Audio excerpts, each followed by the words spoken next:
Buongiorno a tutti e compa qui, sempre in abbiamo di Santo Pedro, di siamo in paese di Santo Pedro Idanda, siamo in scuola, nella scuola di Ubaese, ma ridroa uso giovane professori di scuola di Pierange Minigucci Pietrer. RCFM e Campa Qui. Siamo in scuola di Santo Pedro, dunque Santo Pedro di un mio paese, sono nato qui, sono grandato qui e sono andato in scuola così, nella stessa scuola. E oggi sono maestro in Santo Pedro, dunque di un piacere molto di va su mestiere e anche più di valore.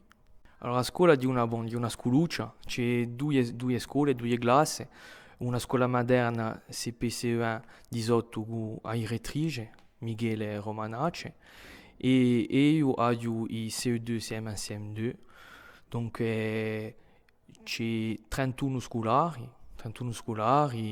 donc sperto di 15, 16 e 15 in ogni classe. Di una scuola bislingua, donc dirà la prima scuola bislingua di Unebio. Per la maggior parte di scolari so di Santo Pedro stesso, dopo ci sono anche qualche scolaro di paesi in giro, San Gavino, Soio, Pieve, Rabale, e anche di Abbia di Auletta, Olmeda, poi anche da Gasta, dunque Santo Pedro. O ruolo della scuola in un paese di centrale, vuol dire che le famiglie che vengono qui si installano per via della scuola, sanno che si devono andare a scuola in paese, dunque di un'attrazione di più in un paese che vuole campare e dunque il fatto di avere a scuola in paese è una ricchezza tremenda, con i commerci in giro, gli agricoltori, a scuola ha un ruolo centrale nell'attività di un paese.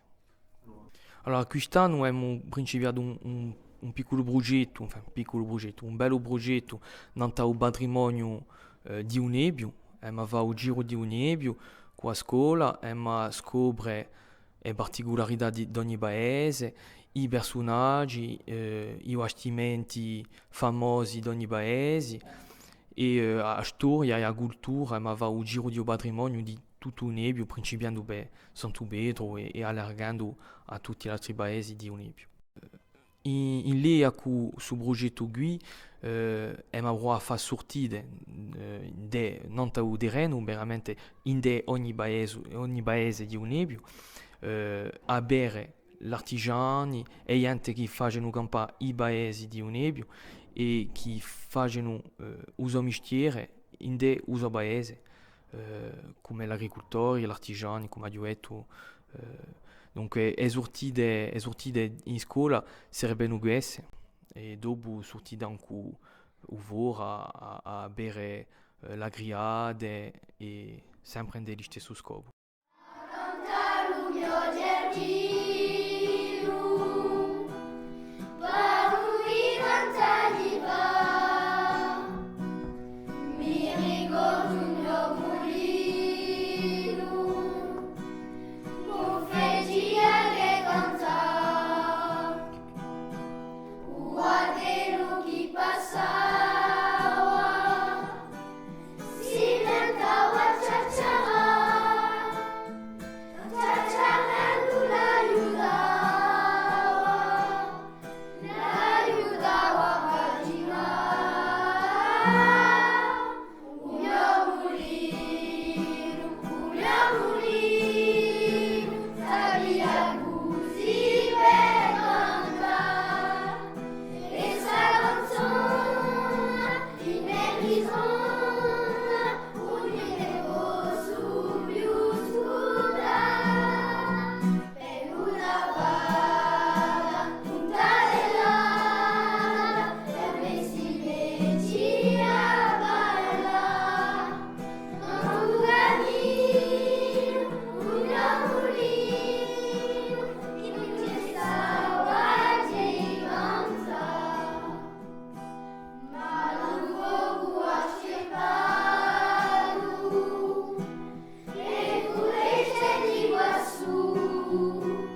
Et demain, direction le village de Sangaunulidand pour retrouver un garçon originaire de ce village, chef d'entreprise, spécialisé notamment dans la communication. C'est Jean-Daniel Cortopas qui sera avec nous pour notre 4e étape des Campacui dans la Biabidi Zantoubé, droit d'Oumane. RCFM et Campacui.